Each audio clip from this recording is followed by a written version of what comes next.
Siyanibingelela nonke balaleli egameni lenkosi uJesu Kristu. Makube kini umusa nokuthula okuvela kuNkulunkulu uBaba wethu nasenkosini uJesu Kristu. Izwi lenkosi uJesu Kristu leli olilalele njengamanje. Izwi lenkosi uJesu Kristu lapho sishumayela khona, sifundise, siphinde sihlole imibhalo engcwele ngokwentando kaNkulunkulu kwindodana yakhe uJesu Kristu oyinkosi nomsindisi empilweni zethu. Sizocela kubo bonke abantu abalalele ukuthi nibe namaBhayibheli kuze sonke sizofunda kanye sibe nokuqonda imibhalo engcwele njengoba ifundiswa nanjengoba ishunyayelwa njengamanje. Mungenalo iBhayibheli, sizocela ukuba udownloade iBhayibheli efonini yakho kuma mobile devices, ama-laptops noma ama-tablets noma ama-cellphones esiwaphathayo kuma-app stores kuze sonke sizofunda kanye sibe nokuqonda imibhalo engcwele. Kulabo abalalele emva kokulalela abafuna ukubhabhadiswa egameni likaJesu Kristu, yena yedwa oyinkosi nomsindisi, ukuba bathathe imininingwane abayibuka esikrinini, mulalele imininingwane engizoyishiya njengamanje njengoba sonke silalele. Ngizoqala nge-email address ethi izwi lenkosi uJesu Kristu @gmail.com. Nalabo abanemibuzo mayelana neBhayibheli ungenakho ukuqonda ukuba iyona yiphi indlela ekumele uNkulunkulu simkhonze ngayo, ukuba nawe ulalele imininingwane engizoyishiya.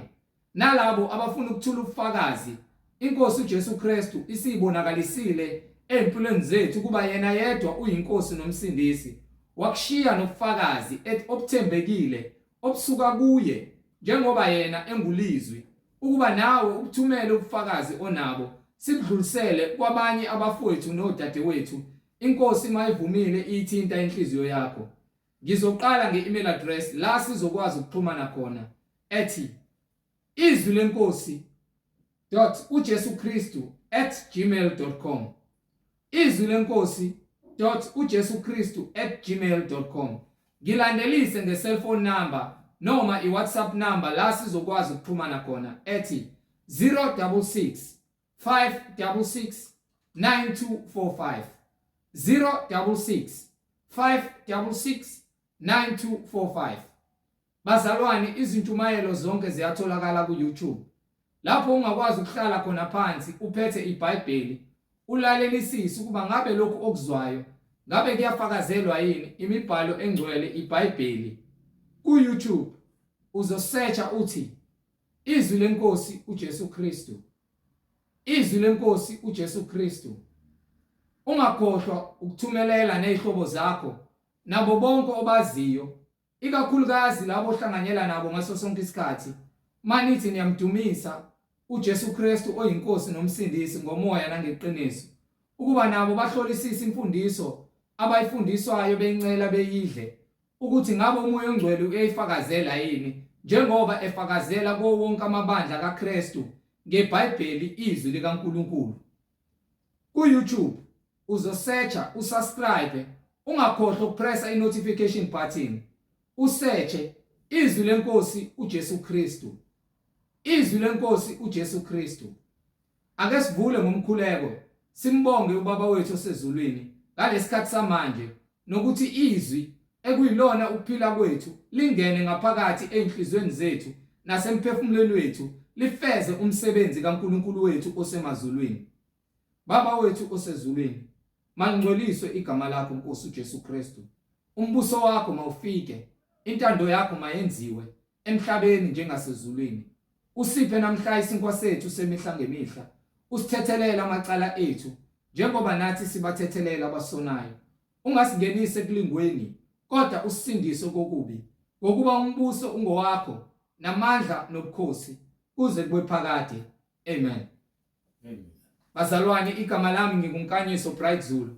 Ngihamba nomfowethu uBradley Sebola nomfowethu uMhlengi Zondi ozobe sihola enaba kabanzi umoya ongcwele ekhazimuliswa kule ndawo, yena oyinkosi nomsindisi uJesu Kristu, yena ongulizwi Siyanibingelela bazalwane kuzo zonke indawo enibukele kuzo nenilalele kuzo egameni lenkosi yethu Jesu Kristu, yena yedwa oyinhloko yebandla, uKristu Jesu oyinkosi nomsindisi. Amen. Amen. Siyanibingelela bazalwane egameni lenkosi uJesu Kristu. Sisho ukuthula makwande kunina nonke abalalele nababukayo. Lolu hlelo yizwi lenkosi. Uhlelo akulona isonto lezwi lenkosi. Izwi lenkosi esishumayelayo, sihlola imibhalo, sibhekisisa lokhu okufanele ngempela sikwenze uma sithi siyakholwa. Iyodwa indlela yokuthi sithi singamakholwa ukwenza izwi elibhaliwe phansi eBhayibhelini njengokuba uNkulunkulu esiyalela ukuba silenze. Akukho enye indlela ngaphandle kweBhayibheli esilinikiwe njengendlela yokuthi thina sikwazi ukufinyelela eqinisweni njengokuba iBhayibheli lisiholela endleleni yokukholwa. Yinye inkosi, yinye inkolo, munye ubaba wethu, munye umbhapatiso. Ayikho enye indlela, iyodwa indlela uJesu Kristu. Bangazakhela izindlela abantu kepha iyodwa indlela eya kuJesu. Ulizwi. Uma ungenayo ulizwi lwesimshumayelayo otholakala kuyona incwadi engcwele, ulahlekile, uphambukile. Uma uthi uyakholwa kepha awunayo ulizwi kepha futhi awumlandeli. Nanti futhi into engizolo ngicacisa kulabantu abafuna ulizwi. Ungamfuni ulizwi kuphela ngobufakazi obuzwayo ngabanye abantu. Funda iBhayibheli lakho ukuze ukwazi ukunqoba yonke imimoya, mazi ulizwi ngezwi lakhe. Ungakholwa ngoba naku usozwa ngomuntu esiwahlangana noJesu. Uzokwazi kanjani ukwahlukanisa uma kuwukuthi lo muntu ukutshela iqiniso noma amanga uma ungalazi izwi? Uthi uJesu mekhuluma nabafundi bakhe, baningi abaprofeti bamanga bayoqhamuka. Uma kwenzeka bayokhohlisa nalabo abakhethiweyo. So ukuze wena ungezudidiseka, ungezulahlwa nalabo abakhethiweyo sebethatha uSathane ngomoya wenkohliso, fanele ulazi izwi. Njengokuba thina siposta ubufakazi kaYouTube, sifaka ubufakazi ngokuba lobufakazi behambisana neBhayibheli, kepha wena fanele ulazi iBhayibheli lakho ukuze konke abakhulumayo abafakazayo uzokubona eBhayibhelini. Ningabi ngamavila icabanga ukuthi uJesu utholakala ngobufakazi kuphela. Utholakala ngezwi lakhe. Uma ethi ke uSathane umuntu akanayo ukuphila ngesinkwa kuphela uqinisile, kepha ngawo bonke amagama aphuma emlomeni kaNkulunkulu. Simele ukuthi siwazi amagama aphuma emlomeni kaNkulunkulu. Nina nithina senijabulela abantu senimenza ama celebrate ngenxa yokuthi banobufakazi. Izwi ekuyilona kumele silazi silenze, nilithatha kancane iBhayibheli.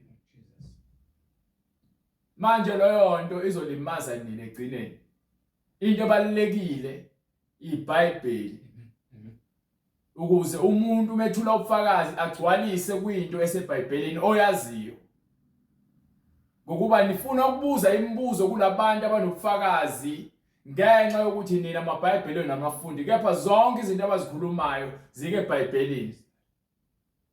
Kungcono ukubuza ufuna ukuconfirma ungenaso isiqiniseko kepha ubulazi iBhayibheli, kunokubuza umuntu ngenxa yokuthi usufuna ukumenza iBhayibheli lakho wena iBhayibheli awufuni ukulivula. Ngeke ukusindise lokho. Kuningi ekumele sikwazi ukuseBhayibhelini okuzosindisa. Amandla kaNkulunkulu atholakala ezwini. Amen. Ukumethemba uNkulunkulu nokwazi isimo sakhe ngamandla akhe nangenkazimulo yakhe sokuthola eBhayibhelini. So singabe ngamavila ubufakazi uma lithi iBhayibheli ke abantu banqoba ngegazi lewumbi nangokufakazi babo, kusho ukuthi ke fanele wazi amandla kaNkulunkulu negazi likaJesu ligcwalise ngomoya ingcwele. ugezwe ngegazi likaJesu, ugcwaliswe ngomoya oyingcwele, ukuze wena ke uzothi umuntu lokufakazi, uthule ubufakazi obuveza uKristu nobumkhazimulisayo uKristu. Ningajabuliswa ubufakazi kuphela, nibambelele kubona. Fundani amaBhayibheli enu, bazalwane. Iyona into leyo ekumele siyenze kakhulu, ngokuba uma labantu usho ukuthi abekho abathula ubufakazi, ngabe amaBhayibheli awafundwa, ngabe senihleli nigoqa izandla, ngabe nilindele ukuthi uJesu uyakuwena izitshela ukuthi nizongena ezulwini ngoba naku niya emasontweni amanga. Isonto la ngempela likamoya, ukwazi izwi ulenze, uhlanganyele nabanye abafowethu nodadewethu abalaziyo izwi abalenzayo, ukuze ke sipheleliswe ebungcweleni ngenxa yezwi.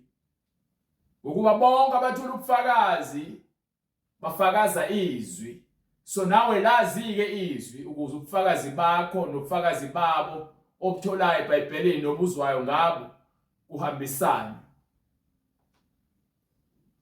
Siyalokho esithule yabona ubufakazi ukuthi munye uNkulunkulu, ongenamphelezeli, ongenamhlangabezi, uNkulunkulu ongenaqhathaniswa nalutho, ungulizwi, ungumoya, yena owathumela indodana yakhe ukuba izofela ukufa kwethu, sasindiswa ekufeni okubi ngenxa kaJesu Kristu, ukuze sithole ukuphila kuyena.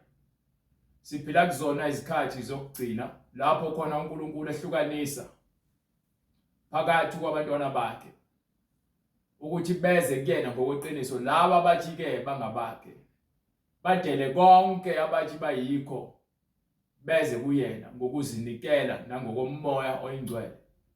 Ngeke usindiswe ungafuni ukudedela konke ukufa.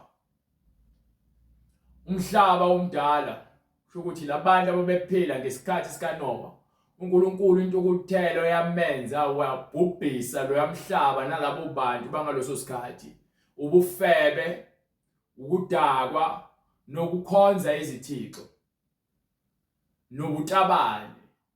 Njengokuba ke nakusikhathi saseGomora naseSodoma wabhubhisa ke abantu baseSodoma naseGomora ngenxa yokukhohlakala kwakuseSodoma neGomora. Manje ke wena uma uzongaqondi ukuthi uNkulunkulu into ukuthelo yakhe ihlezi kubantu abaphingayo, abafebayo, abathi bayamkholwa bengafuni ukuzwa izwi lakhe, behlezi emangeni, betshontsha, beqamba amanga, bebulalana, bezondana, behlezi ekutheni babe izitabane, lapho bazilethela into ukuthelo phezu kwaNkulunkulu, phezu kwabo esuka kuNkulunkulu. Manje ukukholwa kuvela ngezwi, akuveli ngami. Ukukholwa kuvela ngomoya weqiniso. Uma sithi sifuna ukukholwa kweqiniso, kufanele silazi izwi likaNkulunkulu. Ngisho ungalifunda iBhayibheli, wazi imbhalo phakathi, kepha uma umoya oyingcwele engazange azambule kuwena, uzoba nenkinga ngokuba uzofunda ngenyama.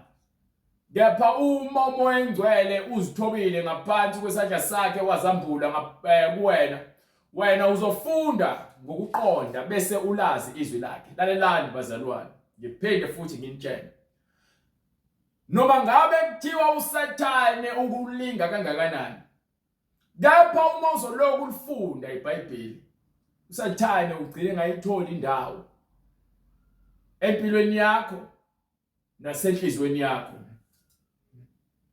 Kepha uma wena uzozinika isikhathi esiningi, uthatha ama-break amakhulu, ufunde kancane iBhayibheli, ngesikhathi okwi-break, ngalesikhathi uSathane ethola ithuba elikhulu nakhona lokuthi akwazi ukungenelela ngezilingo nangawo wonke umoya wenkohliso, agcine sekulutha ukuthi uphume endleleni. Ngakho-ke manje, ukuze sipheleliswe kuJesu uma ebuya, njengoba lithi-ke masikhuleke singaphezi, masizile ukudla, masihlale ezweni, lozo zinto lezo ziletha ukukholwa kwakho kuhlale kusisekelo seqiniso.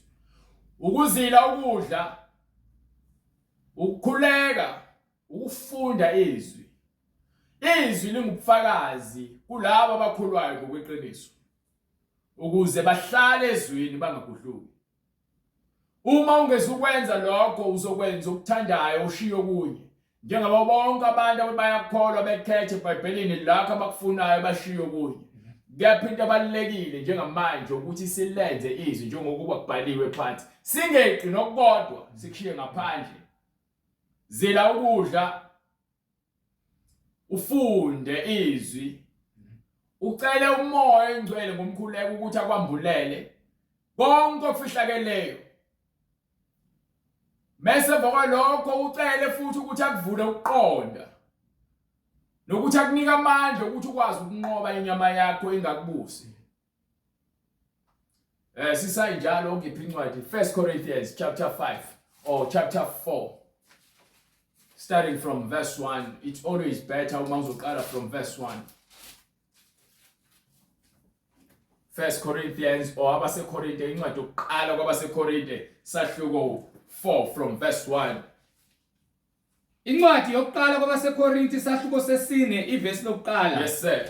Umuntu makasazi ukuthi siyizikhonzi zikaKristu. Bonke abantu abathula ubufakazi. Njengoba ngimi la, angimi la ngokuba izwi kwengelami noma ibandla elami. Nalabantu abathula ubufakazi kanjalo. Njengoba bemi la, bethula ubufakazi, bayizikhonzi. Akumele sisukele bona, fanele sisukele izwi. Uma besitshela ukuthi lithi iBhayibheli, uJesu usivezele ukuthi wayesethi kuthi eBhayibhelini, uma ungalifundi iBhayibheli uzogcina ubheka bona ubuzabona konke, kodwa bayakutshela ukuthi uthi uJesu ubhaleka nje eBhayibhelini. Ukuze wena ugcwaliseleke ngakho konke abakushoyo njengoba sifundisana, sifundisa, sishumayela, sambulelana imfihlakalo. Sifanele sihlale eBhayibhelini. Izindaba siyizikhonzi, siyizinceku. Umuntu makazi ukuthi siyizikhonzi zikaKristu. Siyizikhonzi zikaKristu. Nabaphathi bezimfihlakalo zikaNkulunkulu. Yebo. Futhi ke kufuneke kubaphathi ukuba umuntu afunywane ekholekile. Kufanele wonke umuntu azinikele ekutheni atholakale ukukholwa kuveli kumina. Hallelujah. Ukukholwa kukwena ukuba wena lelizwi elibhaliwe phansi nalelizwi elishungelwayo uyalikholelwa yini. Uma likholelwa wena uqhubeka uhlale kwimfundiso yobungcwele. Ithi incwadi Izenzo Act chapter 2 from verse 40. Sifuna ukuzwa ukuthi kwenzakalani ngesikhathi beqeda ukubhabhadiswa laba ababefuna ukwazi ukuthi yini ekumele bayenze ngokuba uma sowuphendukile ngeke uvele uphenduke bese uvele uhlale emva kokubhabhadiswa. Lithi iBhayibheli incwadi Izenzo sahluko sesibili verse 40. Yes sir. Wafakaza nangamanye amazwi amaningi. Watheni? Wabayala wathi zisindiseni kulesi sizukulwane esiphambeleyo. Ngakho ke abalamukelayo izwi lakhe. Yes sir. Babhabhatiswa. Bonke abamukela ivangeli base bephenduka ezonweni zabo bavuma izono zabo babhabhadiswa. Kwenezelwa ngalowo muhla abantu banda. Ungathi izinkulungwana ezintathu. Kwangela abantu angangoyinkulungwane kwangango 3000 ngalolu suku bevuma izono zabo. Baqinisela njalo indaba. Lesifuya khona manje ithi iBhayibheli base beqinisela njalo esifundisweni. Kuphi? Esifundisweni. Base beqinisela njalo kuphi? Esifundisweni. Nanke balekile lalela ubufakazi akufundisi konke. iBhayibheli ifundisa konke. Ubufakazi luveza izinto uJesu angazifuni kakhulu. Amen. Kepha bufile buveza nokuthi kwenzakalani esihogweni ngenxa ungafuni ukulalela. Kepha wena ukuze upheleliswe ebungcweleni lithi iBhayibheli ke baqhubeka bahlala esifundisweni sabapostoli nasekuhlanganeni noma kuthiwa sihlangene ngokwenyama. Kepha ke sinama group esiwenzayo ku WhatsApp ukuze lapho sikwazi ukuhlanganyela khona ngezikhathi ezithize ezibekiwe. Sikhuleke uma unombuzo uyabuza umbuzo sikwambulele ngokweBhayibheli. Ukuba yini kufanele wazi izinto ngendlela iBhayibheli elisho ngayo. ukuze wena upheleliswe. Asiphikisani ubufakazi mabafowethu ingakho futhi poster. Kepha into ebalekile lazi iBhayibheli lakho. Hallelujah. Yes, Lord Jesus. Baqinisela njalo esifundisweni sabapostoli. Manje into ebalekile njengoba sishumayela kanje siyafundisa. Into ebalekile wena ukuthi uvule iBhayibheli lakho. Kuyokusiza ngani ukuthi wazi ubufakazi kepha ungaqinile ngapha ezwini likaMoya Ingcwele. Hallelujah, glory to God Jesus. Yini yokusiza ukuthi ke wazi ubufakazi kepha izwa ulazi ngokuba phela ukuze wena ube nokuqonda ubufakazi fanele ulazi iBhayibheli kusukela kwincwadi yeGenesis kuze kuyophuma kwincwadi yeSambulo. Genesis to Revelation kumele uyazi lo ncwadi leyo ukuze wena bonke abantu ababeza nobufakazi abakuthetha kuJesu ukwazi uqondanisa nalo iBhayibheli. Ayikho into ebaluleke njengeBhayibheli. Amen. Amen. Ngisho wafundi ugogodla ube nezikhundla ube nezimendlela ezingakanani. Kepha ke uma wena ungenabo ubungcwele, hallelujah, glory to God. Ukukhola kwakho nokuhamba kwakho inkambo yakho yize leze. Hallelujah. Ayinamsebenzi. Baqinisele esifundisweni nasekuhlanganyeleni. Hallelujah. Behlaphula isinkwa. Bekhuleka ndawonye. Yayibona lento ipackage. Hallelujah. Hallelujah. Uyakholwa izwi yakithi. Yes, Lord. Hallelujah. Bese lithini iBhayibheli? Hallelujah. Baqinisela njalo esifundisweni sabapostoli. Qiniselani esifundisweni sabapostoli Nasekuhlanganeni. Nasekutheni nihlangana ungahlangani nabantu wanako ufuna umkhuleko ngomhlambe khona izinkingo obhekene nazo. uJesu uthi mkhonze umdumise ngaso sonke isikhathi. Angabi khona isikhathi le khona uzongamfuni khona le khona uzohamba uyocelebrate impumelelo yakho nabantu abangakholwayo. IBhayibheli yasibuza ukuthi ikuphi inhlanganyelo yethu nabantu abangakholwayo. Ngeke futhi uhambe esontweni lamanga ngenxa ukuthi lithi iBhayibheli masingayi ukuhlanganyela. Ungayi ukuhlanganyele nabantu abangakholelwa imfundiso engcwele. Hallelujah. Yes, Lord Jesus. Fanele ulandele imfundiso engcwele. Uma bengekho abalandela imfundiso, hlala eBhayibhelini lakho. Linje uMoya Ingcwele uthi uMoya Ingcwele ke angiyikushiya futhi ngeke ukulahle. Ngiyohlezi nginawe. Manje ke uma uMoya Ingcwele ekutshela kanjalo usho ukuthi uzoyenza indlela ukuthi uhlangane nobhuti nodadewenu abakhuluma izwi linye nalelo likholelwayo. Ngeke uthi usindisiwe ugqoke indlela ehloniphekile uNkulunkulu uhambe uhlangana nezizoni ezingafuni ukuhlonipha uNkulunkulu. Jesus. Nasekuhlanganeni nasekuhlephuleni isinkwa esihleshulwayo njalo kusihlwa noma yinini kusihlwa. Awusihlephuli isinkwa noma yinini emini noma ekuseni. Uma ibandla lakho lenza njalo ibandla lamanga lelo. Imfundiso yaseBhayibhelini lithi ke isidlo sakusihlwa. Senze njengokuba iBhayibheli lisho. Kuyokusiza ngani ukuthi wena uthi wenze izinto ezikeBhayibhelini kepha uzenzi ngendlela iBhayibheli lisho ngayo. Jesus. Ezindaba. Nasekuhlephuleni isinkwa. Hlephula isinkwa futhi ke isinkwa asihleshule noma kanjani. Asihleshule nombani.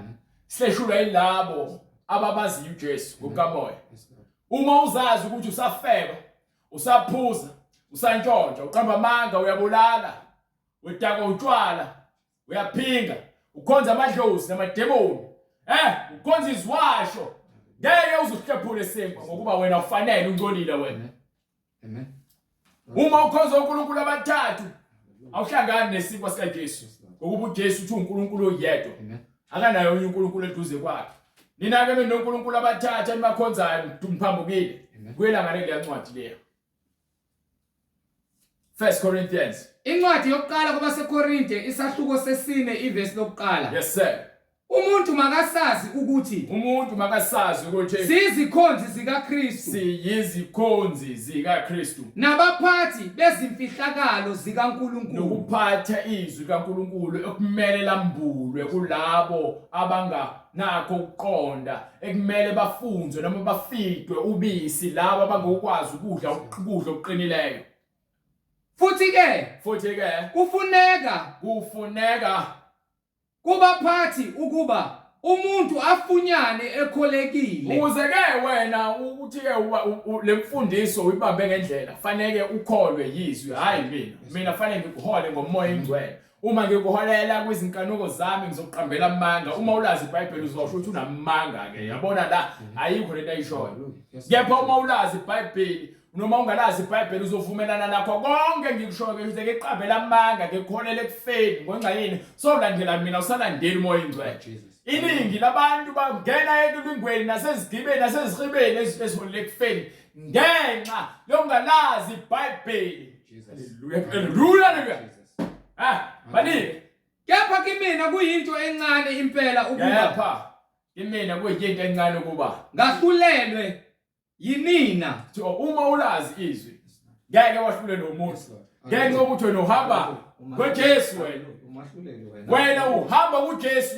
uJesu ukufundisa indlela efanele. So wena umele ukuthi wahlulele isono ukuba akekho ongahlulela wena ngokuba wena usemthethweni. Awukho ngaphezulu komthetho futhi awukho ngaphansi komthetho. Usemthethweni. uJesu ngaphezulu komthetho. Akekho ngaphansi komthetho. Ngekho ke angeke ngahlulelwe umuntu wasezweni. Mina ngizowahlulela isono sasezweni. Hallelujah. Hamba na. Kepha kimina kuyinto encane impela ukuba ngahlulelwe yinina. Yes sir. Noma ngokwahlulela kwabantu. Noma abantu bahlulela ngokwenyama. Uthi omunye wena isidanga, athi omunye wisifebe. Athi omunye wena wisiphingi, athi omunye wena ukhonza amadlozi. Mina ngingcono ngikhonza uJesu noma ngifebe. Kepha wena ukhonza amadlozi. Ukhuthi wena mina ngingcono kuna okwenyama lokho. Noma umunye athi ke hayi lo ungcolile ngeke asalingena izulu. Wena sewusho njalo wena manje kepha wena usesimweni esifana nesakhe ubhizi uhamba abathandaza abanika izwasho. Ngenxa ulo muntu uphatha isibhamu udubula umuntu uthi ngeke azalingena izulu futhi wena uzolingena izulu. Alelo kwenyama lokho. Okomoya umuntu osevumile izono zakhe osexwayisa abanye abantu ukuba mabahlukane nezono zabo ngeke kumahlulele lo muntu ukuba ke izono zakhe uzivumile wahlukana nazo. Umuntu obahlulelayo manje uKristu. Nawe ke manje uJesu uyakhuza yaxwayisa ngalabo bantu abakushumayela izwi elipheleleyo abathi phuma esonweni. Abawahluleli bahlulela isono esikubambile. Kepha kimina kuyinto encane impela. Uma wahlulela umuntu kusho ukuthi uyamlahla. Uma wahlulela umuntu kusho ukuthi uyamlahla. Kepha uma wahlulela isono ufuna ukulahle isono usindise umuntu. Hallelujah Jesus. Understand? Uma sithi amadlozi amadimoni. Yes Lord. Hallelujah. Okhokho. Yes Lord. Bangabantu abadala abangasekho. Kepha kukho lethu asibahlabele khona. Siyakhuza ukuthi ke ungahlabeli abantu abangasekho. Uma uthi uhlabela amadlozi uhlabela amadimoni. Ukuba amadimoni imoya kaSathane. Hallelujah Jesus. Banike. Futhi ke kufuneke ungaphathi ukuba umuntu afunyane ekholekile. Kepha kimina kuyinto encane impela ukuba ngahlulelwe yinina noma ngokwahlulelwa kwabantu. Yes sir. Yebo. Nami angizahluleli. Ngokuba angizinyezi. Ngalutho ngokwami. Ukuthi ke phambi kwaJesu ila khona engivuma khona izono zami. Uma uvuma izono zakho kuJesu awusoze wazenyeza. Kuyaphela ukuzenyeza uma uSathane efuna ukukhumbuza ingamva lakho noma izinto zenzile ukuze wena kwenze ube isigqila sezinto zenzile kepha ungasazenzi. Uthi uJesu ke lowo indodana yomuntu. Hallelujah Jesus. Ngincwadi yaJohn. John chapter 8 from verse 28 if I'm not mistaken. Or starting from verse 34. Incwadi ngokukaJohane sahluko 8. Yes sir. Verse 34. Yes sir. uJesu waphendula wathi, ngiqinisile ngithekeni. Yilowo nalowo owenza isono. Yilowo ezindaba umuntu osenzayo isono uyisigqila sesono. Umuntu osenzayo not obesenza isono osedlulile kusono. Umuntu osenzayo isono uyisigqila sesono. Isigqila kambe Kepha isigqila asihlali ngaphakathi. ngeke sihlale endlini okwaphakade. Asihlali phakade endlini. Yebo baba. Kepha indodana Kepha indodana ihlala phakathi. yilowo indodana yilowo ovume izono zakhe ongasezihambeli ngokwenyama kepha uholwa umoya oyingcwele. Usehamba ngomoya weqiniso, uvumile ukungcola kwakhe. Wathi uNkulunkulu ngigeze ngegazi lakho, ungifake umoya wakho ngihambe njengokuba wena uNkulunkulu ngiyalela. Abantu labo asebengamadodana.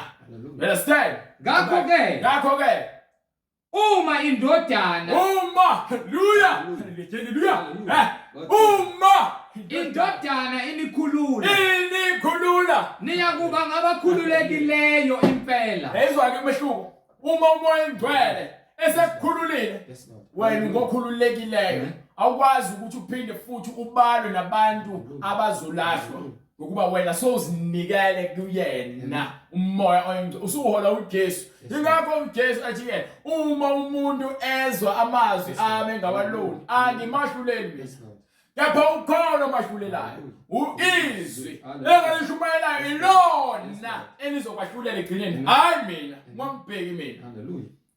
Ezindaba buyela ngale leyancwadi sikona suqeda khona ufuna sheshe sivale ngokuba Sathane akafuni ukugesa. Hallelujah. Baningi. Incwadi yokuqala kwabaseKorinti isahluko sesine ivesi lesine. Yes sir. Ivesi lesithathu. Kepha kimina No. Verse 4. ngokuba angizenyezi ngalutho ngokwami. Angizenyezi ngalutho ngokwami. Nokho angilungisisiwe ngalokho. Angiphelelisiwe ngisendleleni yokuthi ngiyalungiswa. Kusho ukuthi ke ngeke ngize ngipheleliswe. Ngingahlezi ezweni. Ngingahlezi kwisifundiso esiphilileyo. Ngeke ngize ngisindise. Hallelujah Jesus. Ngihlezi emakhandleleni. Ngeke ngize ngisindiswe ngiphelelise ngihlezi eziwashweni. Ngeke ngize ngisindiswe ngisahlisa impepho ngithi ngifuna ukukhuluma nabantu abadala abangasekho. Mina ngeke ngipheleliswe. Fanele ngihlukane nakho konke lokho bese ngiza kuJesu. Ngeke ngize ngisindiswe ngisahlezi emkipitweni, ngihlezi ekufebeni, ngibambe ibhodlela likabhiya, ngibhema ugwayi. Ngifake inwele zokufakelwa, ngipende izinzipho, ngipende izinwele. Umuntu wesifazane ofaka amabhlue, abafana abalala nayo. Ngeke uze usindiswe upheleliswe ungafuni ukuhlukana lezo zinto. Ngokuba angizinyezi ngalutho ngokwami. Mina ngizinyezi ngalutho ngokwami. Nokho angilungisisiwe ngalokho. Ngakho-ke kufuneke ukuze silungisiswe, kufuneke silahle konke. Kepha ongahlulelayo yinkosi. Umoya engcwele okuyena owahlulela thina sonke. Inkosi uJesu Kristu. Ngakho-ke ningahluleli lutho singakafiki isikhathi. Singalahli lutho, singalahli umuntu. Yes Lord. Singahlulela isono. Kepha-ke singalahli abantu, akekho umuntu esomlahla. Uma wenza isono, yebo uzongena esihogweni. Kepha uma uhlukana nesono, wena uzosindiswa. uJesu uzele uzosindisa. Ingakho mekufika umuntu wesifazane lethiwe kuthiwa ke ubanjwe ephimbo oqotshweni. Bese bethi uMoses wathi umuntu onje akagxotshwe ngamatshe bathi wena utheni Jesu. uJesu wabaziba wagoba wabhala phansi. Bala kube befuna ukumbangela isicefe bebuza. Wayesesukuma uJesu wathi kunina mawukuthi khona ongenasi isono makuba oqala ozothatha itshe agxobe lo muntu wesifazane. Base bezibuka bona bazihlola bazibona ukuthi bangcolile. Emva kwalokho base bephuma kusukela komdala uze kuyophuma komncane. uJesu wayesesukuma ufithi umuntu wesifazane eseliyedwa. Wayesebuza wathi awubaphi abamangaleli bakho? Akukho okulahlayo. Wathi umuntu wesifazane qha Nkosi. Wathi ke nami angikwahlula. Hallelujah Jesus. Wathi nami angikwahluleli. Kepha ngithi hamba. Hallelujah. Ungabe usona. Yes Lord. Hayo into abangantshela abantu yona. Bashumayela uJesu ukuthi waxa umuntu wesifazane. Abasho ukuthi wamtshela ukuthi akahambe angabe sona. Uma uze kuJesu uvuma izono zakho. Akuvumelekile futhi ukuthi uphinde lesonweni ngokuba uzofuna umusa ngokuba sozibonile ukuthi wena awulungile phambi kwamehlo kaNkulunkulu. uNkulunkulu akakulahli Yes, Lord. kepha ufuna wena ungabe usona Amen. ubani okulahlayo wena ozilahlayo Yes, uma uzofika uvume isono sakho uphinde usenze uyazilahla wena ingakho thina singeke sikwazi ukwahlulela umuntu Yes, kepha sahlulela isono esokulahla wena egcineni Hallelujah.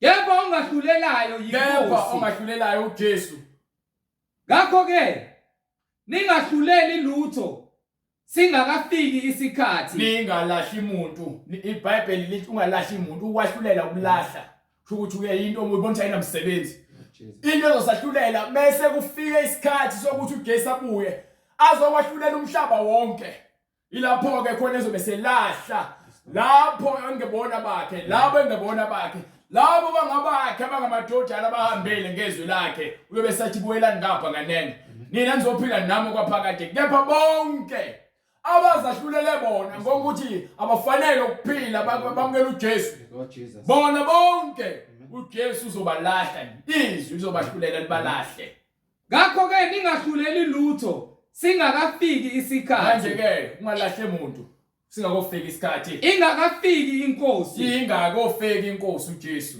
eyakukuveza iyobe seyiveza ekukhanyeni iyobe seyikuveza ekukhanyeni akukho nokodwa okufihlakele phambi kwaJesu okufihlakeleyo uyobe seveza konke ekukhanyeni okufihlakeleyo so wazitshela ukuthi kokumnyama. wena mawuphambi kwebandla uzoba ngcwele mase ungcola mase ungale emakamerweni noma ekhaya Jesus.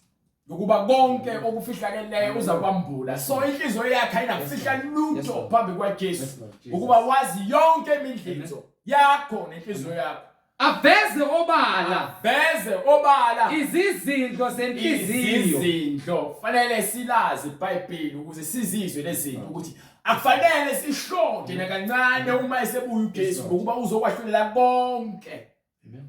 okucabangayo nokwenzayo Yes, Lord Jesus. okusenhlizweni yakho Amen. ngakho ke indlela eya kuJesu banika incwadi yazenzo Act 2:38 indlela eya kuJesu Hallelujah. isibizela ukuba thina siphenduke Yes, Lord. etheni Incwadi izenzo isahluko sesibili verse 37. yes sir Sebekuzwa bahlabeka enhliziyweni. sebekuzwa manje izwi uma selihlolile ingaphakathi lakho nenhliziyo yakho nakutshela ukuthi akukho kufihlakele phambi kwaJesu ngakho ke phenduka ezonweni zakho manje wamukela uJesu nokuphila ukuze wena uthole ukuphila kuyena nentethelelo njengokuba uJesu ethembisile ukuthi uzosindiswa izwe akaze langa ukuzolahla ukwahlulela kwakhe ukushiya nezwi Yes, Lord. ukuthi silamukele uma singalamukeli siyazahlulela thina siyazilahla thina Amen. Amen.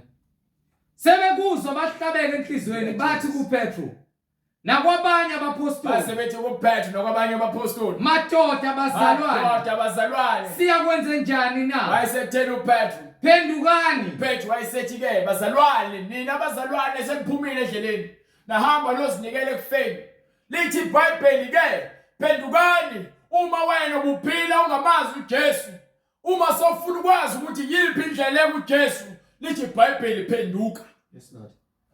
Phendukani. phendukani Yiloyo naloyo bese abhabhathizwe. kuthi yilowo nalowo oluzwayo izwi elihlabekisa inhliziyo yakhe elimenza azibone ubunqunu bakhe bese eyabhabhadiswa Egameni likaJesu Kristu. egameni likalizwi Kukho egameni likaJesu Kristu kukho ukuthethelelwa kwezono wena zenu. ke uthethelelwe izono ukuze uthethelelwe izono ukuze wena wamukele umoya engcwele uthi uJesu ke hamba ungabusona Hallelujah.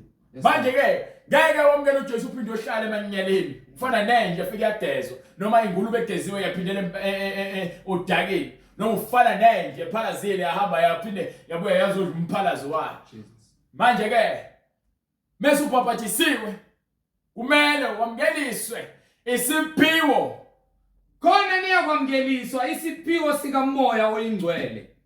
Ngokuba isithembiso ngesenu. ngokuba isithembiso lesi esathenjiswa abantwana bakaIsrael ukuba bazongena eJerusalem kwase bethenjiswa uJesu esefile ukugcwalisa lokho uNkulunkulu akugcwalise ngeTestament elidala kwase Jerusalem noma eKhanani wayesebathembisa ukuthi uyeza uzobasindisa futhi manje na ke sezobanika umoya oyingcwele nanjena sesithengiswe umoya oyingcwele abawunika abapostoli abakholelwa kuJesu njengoba namhlanje kusakhona leso sithembiso isithembiso ke senu nesabantwana benu esabo bonke abakude bonke inkosi uNkulunkulu wethu eyakubabiza wafakaza nangamanye amazwi amaningi wabayala wathi lithi iBhayibheli zisindiseni kulesi zukulwane esiphambene uma wamukela izwi uyazisindisa uma uphika izwi uyazilahla iyona into ezokwahlulela yileyo kuphela mina ngahluleli muntu mina ngishumayela ivangeli lisindisa labo abafuna ukuhamba ngokomoya nangeqiniso ngakho abalamukelayo izwi lakhe babhaphathiswa ngakho ke uma ke uzolamukela izwi lakhe kufanele ungene emanzini nawe ubhaphatiswe egameni likaJesu Kristu kukho ukuthethelelwa kwezono ukuze wamukeliswe lesiphiwo sivele ezulwini ngeke uzube naso ungazange uvume izono zakho ungazange uzubhaphatiswe ngeke uzube naso ngeke soze kuba bhalwe phansi eBhayibhelini manje ke uma sofuna ukwamukela ukuphila kaJesu kufanele usithinde le number oyibonayo ku screen ukuze wena ukwazi ukuthola ukuphila okukuJesu uhambe ngendlela efuna uJesu uthethelele amacala akho wonke ungasaphindi wenze wamukela uJesu mase ke ungena emngcweleni ngobhabhadisa egameni lakhe mase kunika umoya ingcwele akugcwase ngawo mokusho uzothola izilimi uzothola nezilimi ngaphezulu njengoba umoya ukunika uphimisela njengoba kwenzeka ngosuku lePentecost manje ke konke lokho kubekiwe phambi kwethu kuyisethembiso ekumele samukele manje uma ke sofuna ukwamukela uJesu noma sofuna ukuphenduka empilweni oyiphilayo uze emngcweleni yobe sosithinta ngenamba senze indlela ukuthi sifinyelele kuwena bese emva kwalokho uyabhabhadiswa egameni likaJesu Kristu ukuze wena uphile impilo yobungcwele njengoba uJesu efuna noma ke usithinte kwi-email address wenze njalo nakhona noma ke ufuna ukusithumela ubufakazi ukwenza njalo kepha kubalulekile kakhulu ukuthi wena uphenduke ezonweni zakho ubhabhadiswe manje ke uma ufuna ukubhabhadiswa bese usithinta kule ncwadi kule number le oyibonayo ku screen noma i-email address isho uNkulunkulu aqhubeka ngigcine anandisele umusa singene emngcweleni ngokupheleleyo nangendlela yakhe uJesu afuna singene ngayo kuze kuba ukuthi uyabuya egameni likaJesu Kristu Baba uNkulunkulu namandla siyazithoba ngaphansi kwesandla sakhe siphakemeyo sithi uNkulunkulu oyingcwele siyazinikela kuwe nalesikhathi samanje siyasibonga uNkulunkulu ukuthi wena usenzele umusa wasithethelela amacala ethu ukuba singasaphindela kuona sithi nalabo sikwenzile uNkulunkulu singazi siyacela into ethelele ukuba uNkulunkulu uthambise inhliziyo zethu uqinise izwi lakhe enhliziyweni zethu uNkulunkulu samukele wena wedwa uNkulunkulu siphile njengoba wena uNkulunkulu ke ufuna siphile usipha amandla nothando uNkulunkulu kuba sithandaneni singabi nenhliziyo ezikhuni namakhanda eqinile kepha umoya wothando okuyiwona ogcwalisa konke nosibekela zonke izono ufake kithi uNkulunkulu ngegama lakhe eliphilileyo Jesu Kristu sithi nalabo uNkulunkulu abadukileyo babuyise endleleni bathole inkazimulo yakho uNkulunkulu bakhuzeke kukho konke lokho kubabambezelayo uNkulunkulu kuba bafinyelele ezwini lakho nalabo sebengathi uNkulunkulu baphelelwa ngamandla mabafune wena uNkulunkulu ngezinhliziyo zabo zonke nangamandla abo bonke kuze uNkulunkulu basindiswe ngokupheleleyo ngeke basindiswe umuntu kepha izwi lakhe eliphilileyo elizosindisa uma sizohlala kulona silenze njengoba uNkulunkulu kubhaliwe phansi siyabonga uNkulunkulu oyingcwele siyabonga moya oyingcwele ngakho konke osenzele kona sithi Jesu khazimule empilweni zethu nasenhliziyweni zethu lezwi lakho malifinyelele kulabo uNkulunkulu ofuna lifinyelele kubona ngamandla akho ngokuba kubhaliwe phansi ukuthi wena uNkulunkulu uthi uyakuba nomusa kulabo uyokuba nomusa kubona uphinde ube nozwelo kulabo uyoba nozwelo kubona namanje uNkulunkulu oyingcwele sithi ke intando yakho mayenziwe emhlabeni njengasezulwini usipha amandla lokuphila egameni likaJesu Kristu manje naphakade amen amen amen Jesu Kristu inkosi nomsindisi amen